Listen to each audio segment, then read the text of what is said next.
ইনশাল্লাহ আমরা ছাত্র দলের জয় আশা করতেছি। ডাকসু নির্বাচন আমি যতটুকু জানি সেটা হচ্ছে যে এরা ছাত্রদের প্রতিনিধিত্ব করে।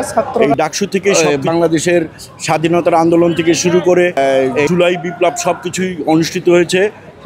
ঢাকা বিশ্ববিদ্যালয় কেন্দ্রীয় ছাত্র সংসদ নির্বাচন, যেটিকে ঘিরে বাংলাদেশের মানুষের মনে একটি ব্যাপক উৎসাহ উদ্দীপনা সৃষ্টি হয়েছে।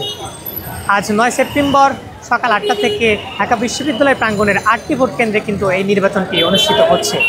এটিকে কেন্দ্র করে ঢাকার বিভিন্ন স্থান থেকে ঢাকা বিশ্ববিদ্যালয় এলাকায় সাধারণ মানুষের উপচে পড়া ভিড় লক্ষ্য করা যাচ্ছে।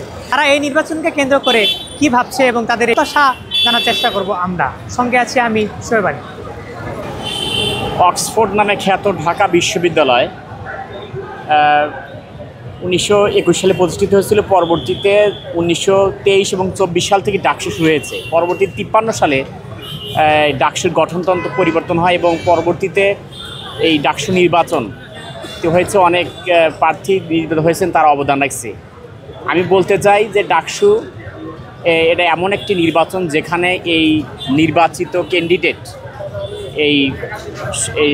এই ডাকসু নির্বাচনের মধ্য দিয়েই বাংলাদেশের জাতীয় নির্বাচনে প্রভাব পড়বে এবং দেশ পরিচালনা করবে। আপনারা জানেন যে গত 17 বছর আমরা কিন্তু ভোট দিতে পারি নাই। এই প্রথম অন্তর্বর্তীকালীন সরকারের অধীনে এই ডাকসু নির্বাচন হতে যাচ্ছে। ডাকসুটা হচ্ছে আমাদের দ্বিতীয় সংসদ, এটাকে আমরা দ্বিতীয় সংসদ হিসাবে ধরে নেই। এই ডাকসু থেকে বাংলাদেশের স্বাধীনতার আন্দোলন থেকে শুরু করে এই জুলাই বিপ্লব সবকিছুই অনুষ্ঠিত হয়েছে। এর জন্য আমাদের প্রত্যাশা ডাকসুতে যদি ভালো নেতা নির্বাচিত হয় তাহলে এই প্রভাবটা জাতির উপর পড়বে। এই ভালো নেতা নির্বাচিত হয় তাহলে এই প্রভাবটা জাতির উপর পড়বে।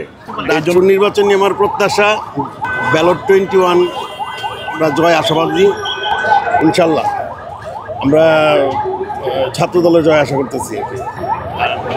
ধানমন্ডি থেকে দেখতে আসছি আমরা অভিভাবক হিসাবে যে এই নির্বাচনটা কত কেমন হয় বা স্বচ্ছটা কেমন। দেখলাম যে না, খুব ভালো এবং কঠিন নিরাপত্তার সাথে নির্বাচনটা হচ্ছে এবং এই নির্বাচনের সাথে আসলে অনেক কিছু জড়িত।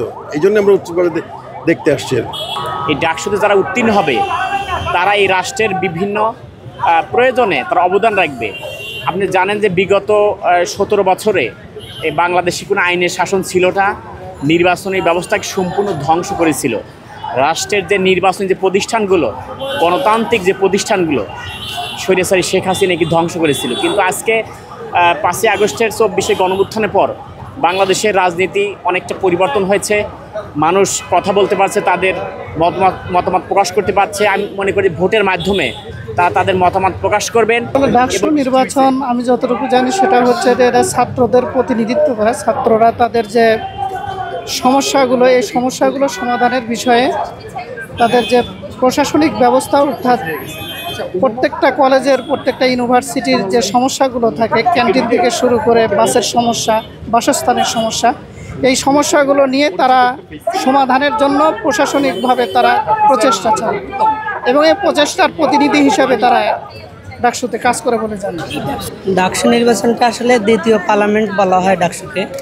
এই নির্বাচনটা অনেক দিন পর মানুষ উৎসবমুখর একটা পরিবেশ পেয়েছে ভোট দেওয়ার জন্য, যার পরিপ্রেক্ষিতে সবাই দেশের শুধু ভোটার যারা ঢাকা বিশ্ববিদ্যালয়ের তা নয়, এবং তার আত্মীয় স্বজন, তার পাড়াপড়শি, সর্বোপরি রাজধানীবাসী সহ সারা দেশের মানুষের মুখেই আছে একটি সুষ্ঠু সুন্দর নির্বাচন হোক। এই নির্বাচনে যদি এখন ফ্যাসিস্ট নাই, এখানে ফ্যাসিস্টের মতো কায়দায় কোনো কেন্দ্র দখল বা সিলমারা এগুলো হবে না, এটা সবাই প্রত্যাশা করতেছে। এবং এর মাধ্যমে একটা বার্তা যাবে জাতির কাছে যে আগামী নির্বাচনটা কেমন হবে।